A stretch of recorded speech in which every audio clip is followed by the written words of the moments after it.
lo dijo en la primera hora. Bueno, seguimos, 7 de la mañana con 44 minutos. Esto es A Primera Hora por Sonorama, la gran señal nacional.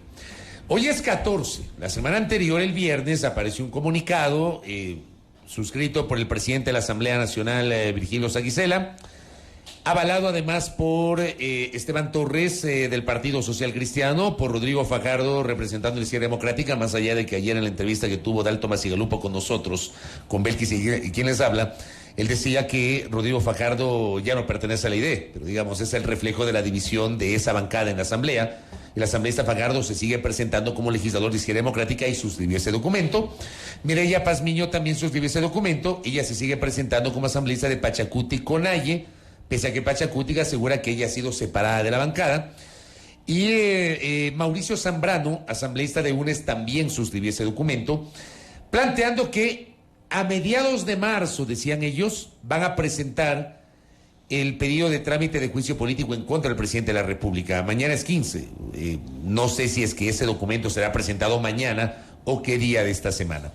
Pero ¿cómo analiza la bancada de Acuerdo Nacional, el bloque que aglutina a los legisladores del movimiento Creo, que es el movimiento de gobierno, y otros independientes en torno a la figura del presidente Lasso? ¿Cómo analiza el bloque del BAN lo que está pasando sobre este posible intento de llevar adelante un juicio político contra el presidente?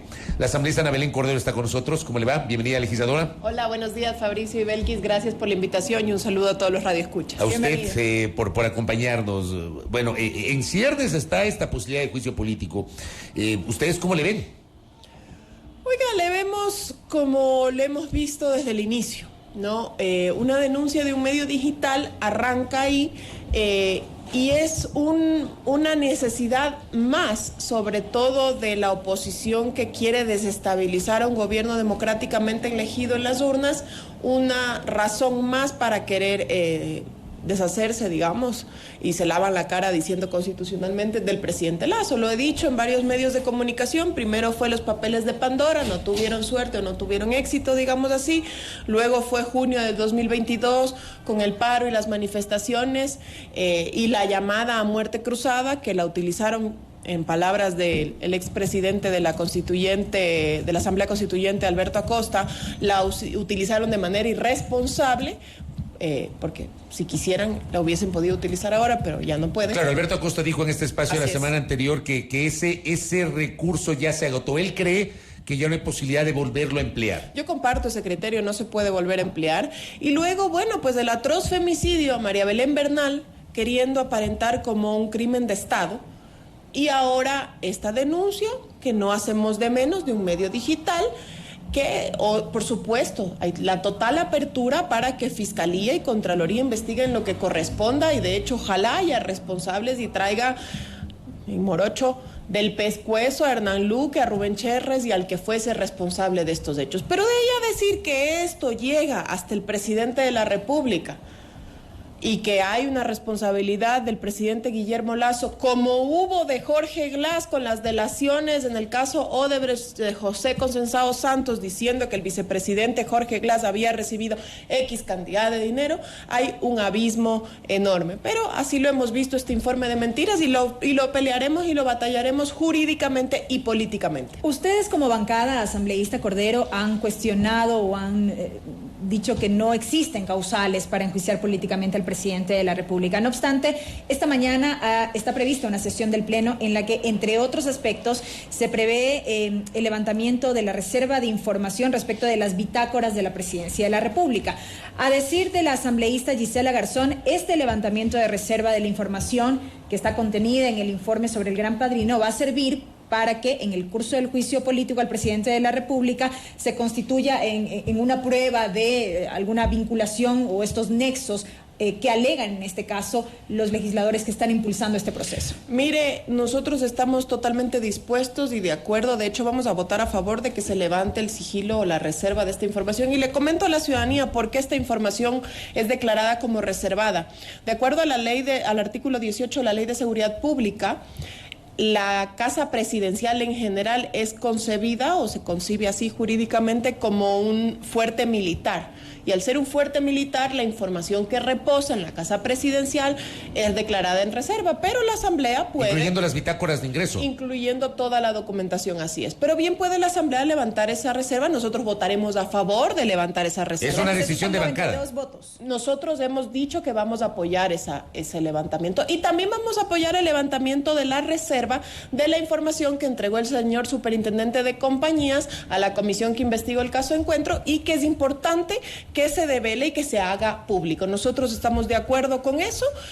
Hoy día escuchaba que el asambleísta Garzón también decía que habían comensales permanentes a Carondelet. Yo quiero saber quiénes son esos comensales permanentes. Que esa bitácora revela quiénes visitan permanentemente al presidente, quiénes se volvieron comensales recurrentes de Carondelet. Me encantaría conocer aquello. Creo que es importante que la ciudadanía tenga un baño de verdad y no lo digo sarcásticamente, lo digo de frente y en serio, de manera sensata. Es importante conocer que a Carondelet no necesariamente visitaban los que la comisión del caso Encuentro dicen que visitaba. Nosotros estamos a favor de que se levante esa reserva y así votaremos.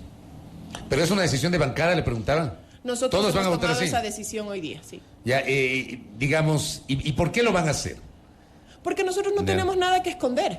De hecho, las bitácoras de presidencia fueron entregadas de manera voluntaria de parte de la Presidencia de la República para que sin estar obligados. Sin estar obligados, porque no es un documento oficial, público, un contrato, un oficio, etcétera.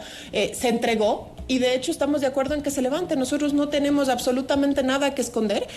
Quien conste ahí no será ningún secreto porque nosotros como gobierno en general, y me refiero a asambleísta de gobierno, siempre hemos tenido la política de reunirnos públicamente y que conste no solo con una política de gobierno abierto que es publicado en nuestras agendas todos los días en nuestros medios digitales y redes sociales, reunirnos a puertas abiertas en nuestro despacho, y lo propio ocurre en la Presidencia de la República. Pero, digamos, abriendo esta posibilidad, levantando esta reserva, ¿qué es lo que se pretende evidenciar?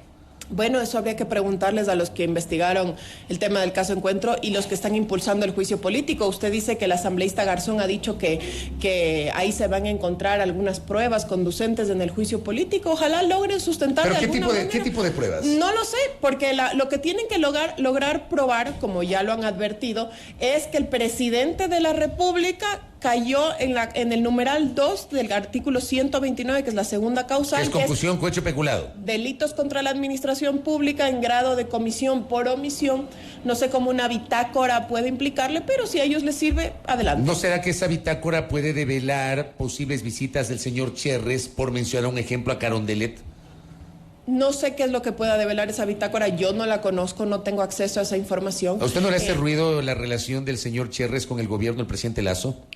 Mire, yo no creo en lo absoluto que el señor Cherres haya tenido relación alguna. De hecho, los audios que se revelaron en un medio digital y que se investigaron en la comisión del caso Encuentro develan una relación del señor Cherres con el cuñado del presidente de la República. No existe un cargo de cuñado del presidente de la República. El cuñado del presidente de la República no es funcionario público. De hecho, seguramente habrán sido contadas las ocasiones que el señor Danilo Carrera visitó la presidencia. Yo personalmente jamás lo he visto en el Palacio de Carondelet. Bueno, está claro que Danilo Carrera no es funcionario, no es autoridad, no tiene un nombramiento, pero se habla de que está omnipresente detrás de algunas decisiones y de algunas relaciones. Es el cuñado del presidente. Usted bien lo ha dicho, se habla de que está omnipresente. Eso no habla. No ha sido comprobado. Hay que lograr probar. Porque, claro, o sea, yo sé que es un juicio político y hay algunos asambleístas que madrugan y no se limpian bien la carita antes de ir a los medios de comunicación y dicen, es que esto es político. Sí es político, pero también es jurídico. No estamos destituyendo al conserje, con todo el respeto del conserje, de un cargo en el que ocupa. Pero ¿no? Los ciudadanos asambleístas, digo yo, pueden sentir insultada su inteligencia, porque, claro, lo que puede pensar cualquier persona es cómo el presidente de la República no está al tanto de esto o cómo es que no estaba en conocimiento. Mire, yo creo que cuando uno llega al poder, uno me refiero en este caso al presidente de la República y al partido de gobierno, y todos los que han sido gobierno podrán coincidir en eso, incluso el correísmo, que los presidentes de la República en general no tienen o no están enterados de absolutamente todo. O usted me va a decir que Rafael Correa estaba enterado al 100% de lo que hacía Alex Bravo. No lo sabemos, nunca lo sabremos. Entonces, en este caso, yo creo que es importante establecer y determinar que si bien el presidente de la República decidió, a través de un decreto, nombrar en su momento a Hernán Luque, quien el presidente ha dicho en reiteradas ocasiones, y nuestro ministro de Gobierno también, que deberá responder ante la justicia, y en esa gestión entiendo que está la Cancillería, para que venga al Ecuador a responder por los hechos. Creo que es importante saber que las amistades del señor Luque o del cuñado del presidente de la República, que reitero, no existe el cargo de cuñado del presidente de la República. Eso es aparte de lo que hace el presidente. Es como si el presidente de la República no tuviese cosas que hacer, preocuparse por la seguridad, por la dotación de la medicina en los hospitales, por educación, para estar pendiente de las amistades de personas que no son ni funcionarios públicos. Mira, yo le voy a decir una cosa. A veces la audiencia se enoja cuando, obviamente, digamos, yo le explico a la gente lo que dice la Constitución y el procedimiento de la Ley Orgánica de la Función Legislativa, y también, yo estoy insistido siempre, en política y a nivel judicial hay que probar las cosas. Yo estoy totalmente de acuerdo. Pero hay otros detalles que evidentemente llaman la atención. Por ejemplo, aquí estuvo, donde usted está sentada, hace unas semanas, Bernardo Manzano. El mismo día que renunció, mire usted, estuvo aquí en la mañana conversando con nosotros y nos reveló que efectivamente Rubén Cherres le llamó en 2021 y le pidió una hoja de vida. Horas después le pidieron la renuncia al señor ministro de Agricultura. ¿Cómo se entiende esto? Le pregunto, doctora Cordero. Bueno, yo personalmente como asambleísta no le podría dar una respuesta. Yo no estoy en las decisiones en Carondelet ni en el Ejecutivo.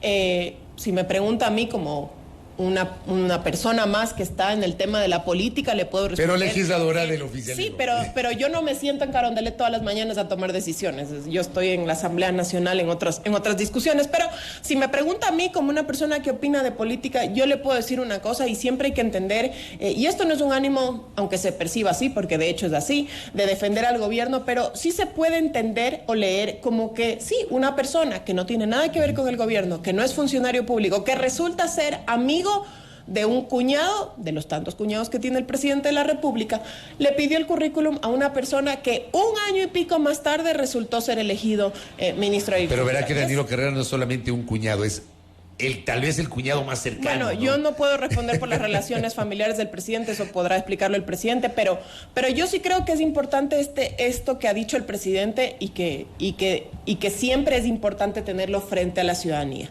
El presidente ha dicho en su carta a la señora fiscal general del Estado, sí, que investigue lo que debe investigar, pero también que investigue a Danilo Carrera. Y yo creo que eso es importante de cara a la ciudadanía, porque nadie está por encima de la ley. Y si Danilo Carrera logra comprobar la ciudadanía y la fiscalía sobre todo, que han existido nexos, como dice la comisión, el caso Encuentro, con mafias albanesas o lo que fuese, deberá responder. Y le voy a agregar otro ingrediente, porque digo, uno podría pensar que el presidente no fue sincero en su primera declaración. El 22 de diciembre o 23 de diciembre le dijo a Carlos Vera en una entrevista, cuando Carlos Vera le preguntó sobre la renuncia de Hernán Luque, le dijo, bueno, las personas renuncian y se van. Palabras del presidente, no mías. Ni interpretación tampoco, así dijo textualmente el presidente. Y un mes después, Milton Pérez, en una entrevista en Carondelet, le hace la misma pregunta y dice, yo pedí la renuncia por torpe. O sea, ¿por qué no dijo eso en diciembre y cambia su postura en enero? Estas cosas se prestan para la suspicacia, asambleísta Cordero. Sí, bueno, son preguntas que yo no puedo responder, son preguntas que le deberían hacer al presidente de la República. Él seguramente tiene, hay distintos momentos, y usted dice un mes después, seguramente en ese mes que decurrió hubo información que el presidente se enteró, no lo sé. O sea, usted tal vez asume de que en diciembre no sabía lo que luego supo en enero. No lo sé. Pudo haber sido. No conozco yo sobre ese particular, yo no puedo afirmar cosa distinta. Lo que sí puedo decir, y eso sí creo que es frontal, es decir este ánimo que ha existido siempre. Porque, a ver, la figura del juicio político, y como se quieren lavar la cara algunos, es una figura constitucional. Nadie está diciendo que están yendo a las calles a ser sediciosos en ese caso en particular, porque otros sí son los sediciosos. Justamente lo que se necesita es primero tener una causal. Decir, a ver, este mandatario, presidente, vicepresidente o este ministro ha incumplido la ley porque hay todos estos indicios, delaciones, declaraciones, documentos que ha recibido dineros públicos, delitos contra la administración pública. Entonces, con esta causal voy a armar el juicio político. Pero aquí es al revés, porque la comisión del caso Encuentro empezó con que vamos a investigar estas denuncias que ha planteado este medio digital. Sobre la supuesta red de corrupción detrás de las empresas públicas. Exactamente, así iniciaron. Luego dijeron, no, vamos a analizar los nexos con la mafia albanesa y presuntamente el financiamiento de campaña del binomio Lazo-Borrero. Luego solicitan una prórroga. Y luego de esa prórroga cortan a la mitad de la prórroga porque empieza a salir otro medio digital, denuncias sobre el presunto financiamiento del binomio Arauz-Rabascal de la misma mafia albanesa y del señor Cortázar. Y luego de ello, una presunta conversación que publica el mismo medio digital entre un periodista y el señor Cortázar, lo incluyen en el informe y al día siguiente sale el medio digital a decir, y el mismo ciudadano a decir que esa conversación no corresponde a él. Entonces yo me pregunto una cosa. Ese medio digital, que dicho sea de paso es la historia de Marlon Puertas, saca ciertos temas sobre el financiamiento de campaña del binomio Arauz-Rabascal, pero no le tomamos en cuenta, no lo incluimos. De hecho, cortamos comparecencias y terminamos el informe. Pero cuando sale, al final, un día antes, una presunta conversación entre el periodista y el Leonardo Cortázar, lo incluimos. Y dicho sea de paso, aquí no quieren echarle el muerto, porque así vi, el asambleísta Zapata quiso echarle el muerto únicamente a Mireya Pazmiño diciendo, es que ella pidió que se incluya mentira. Yo estuve ahí se votó y todos votaron a favor de que se incluya un tuit falso en un informe. Entonces resulta que cierro el informe y la historia y las declaraciones de la historia solo funcionan para el tuit falso, pero no para las revelaciones sobre el financiamiento. Resulta que los audios de la posta no funcionan para Ronnie Aliaga y su presunto nexo con Leonardo Cortázar y la mafia albanesa, pero sí funcionan para inculpar al presidente de la República. Usted suscribe entonces, perdón, Belkis, usted suscribe entonces lo que decía Gruber Zambrano en el informe de minoría en la parte de recomendaciones, que con esto que acaba de decir, ese informe de la Comisión Ocasional fue sesgado. Ese fue el término que utilizó Gruber Zambrano. Mire, esa comisión no solamente que fue, como usted dice, ocasional, le llamaban multipartidista. Y la ciudadanía que nos está viendo en estos momentos y nos está escuchando, ahí dicen estar representadas las bancadas. Pachacutic no está representado porque Mireya Pazmiño fue expulsada. Rodrigo Fajardo, de lo que conozco, representa a una facción de la izquierda democrática, pero no representa a todos, y eso entiendo que esa decisión no fue tomada en consenso. Pero es que creo que nadie hubiera representado a todos por lo que está dividida la idea. Lo mismo pasa con Pachacutic. Bueno, pero Mireya Pazmiño yo conozco que fue legalmente expulsada de la bancada de Pachacutic. No conozco el tema sobre Rodrigo Fajardo. De ahí está Viviana Veloz, que representa al correísmo. Nuestra bancada sí fue tomada en cuenta y fue tomado de manera unánime la decisión de que nos represente Gruber Zambrano. Entiendo que Pedro Zapata algo similar. Entonces, ahí no hay un equilibrio, si se quiere decir, legítimo para una representación política. Entonces sí fue un informe totalmente sesgado, pero como dicen, y unos queriendo lavarse la carita de la vergüenza por la que votaron a favor 104 personas, ese es solo el informe, eso es solo lo político. Vamos a ver qué es lo que presentan en el tema jurídico, y me adelanto, ya han dicho que van a presentar el tema sobre Jorge Yunda. Entonces vamos a ver, porque ese también es otro argumento que nos permite a nosotros jurídicamente desvirtuar estos informes de mentira. Precisamente, y sin desmerecer lo que ha dicho, una cosa fue el trabajo de la comisión, el informe como tal, que obtuvo los votos en la asamblea, pero que finalmente no es un documento vinculante. Habrá que ver lo que se argumenta ya en la solicitud de juicio político y cómo responderá la Corte Constitucional. Allí, ¿cómo se está analizando el tema internamente como bancada en el gobierno nacional? ¿Qué va a pasar de prosperar justamente este dictamen de admisibilidad en la Corte? Bueno, sobre el tema de la Corte, por suerte, es una de las pocas sectores de la función judicial que todavía tienen rezagos de independencia desde todos los sectores políticos. Para mí, tiene jueces muy valiosos. Yo conozco a un par porque fueron profesores míos de la universidad, creo que son gente valiosa. En algunos casos yo no comparto sus dictámenes, pero creo que como juristas siempre nos respetamos así.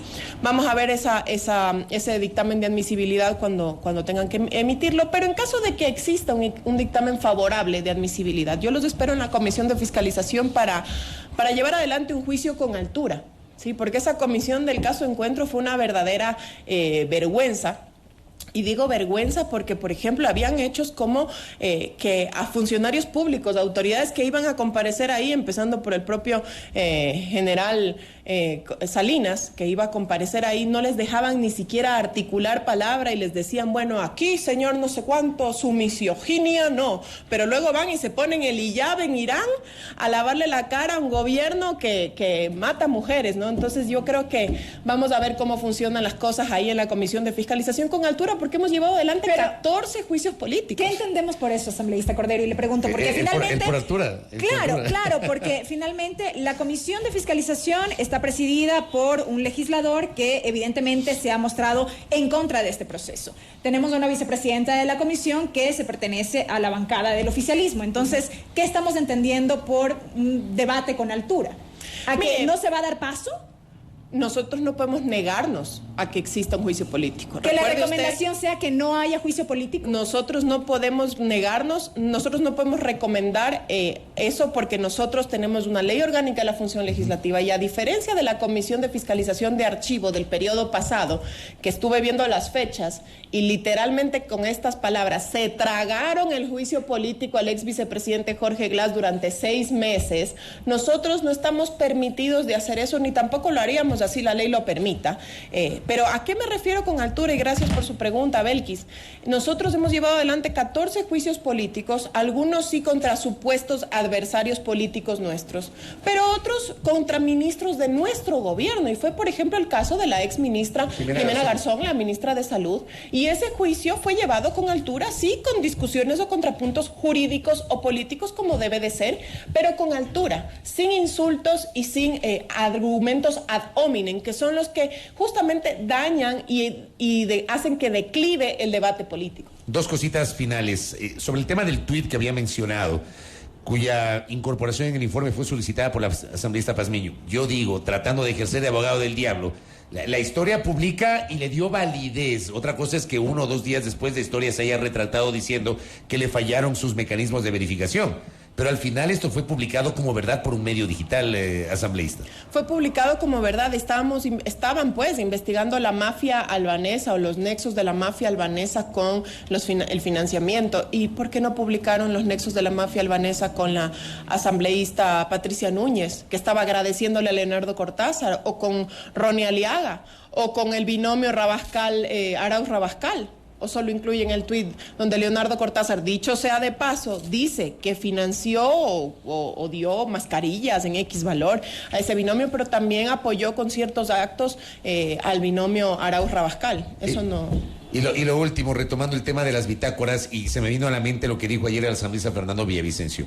¿Podrían aparecer nombres de Revolución Ciudadana incluidos en la bitácora? Es decir, mencionaba, por ejemplo, Fernando Villavicencio a la presidenta de Revolución Ciudadana y hoy prefecta electa del Guayas, Marcela Guiñaga, que supuestamente visitó Carondelet, e incluso lo mencionó al asambleísta Ronnie Aliaga. Mire, a mí no me gusta ser sensacionalista ni amarillista. Yo conozco algunos nombres que están en esa bitácora. ¿Y hay de Revolución Ciudadana o no? Yo no voy a revelar esas primicias porque eso creo que le corresponde a la Asamblea Nacional. De hecho, no está levantada todavía la reserva, así que incurriría yo en un delito. Pero yo creo que es importante que se sepa que todos los gobiernos llegan al poder para establecer consensos y diálogos. Aquí no hay estas conversaciones de odios exacerbados, de que como tú tienes otro color político no te voy a dirigir la palabra. Eso no es del presidente Lasso que eligieron los ecuatorianos en las urnas. Entonces, ahí van a haber nombres, sí, seguramente que algunos enfermos les corroa por dentro. ¿Usted cree que van a acusar escosor esos nombres? Probablemente, pero a mí no me preocupa eso. A mí lo que me preocupa es lo que está pasando en las calles. Los temas, justamente, yo venía escuchando el programa, los temas de inseguridad, los temas de provisión de medicamentos, los temas de educación, ver estos niños, lastimosamente estos niños que están involucrados en temas delictuales, y que creo que una de las mejores estrategias es apoyarlos con educación y temas familiares, ¿no? Asambleísta, gracias por el tiempo. Encantada, buenos días. Ana Belén Cordero, asambleísta del Bloque de Acuerdo Nacional y vicepresidenta de la Comisión de Fiscalización y Control Político, aquí en A Primera Hora. Pausa, 8:07. Al volver, Chone en estado de emergencia, conversaremos con su alcalde, ya mismo, aquí en A Primera Hora. Primera Plana, todas las noticias, todas las voces.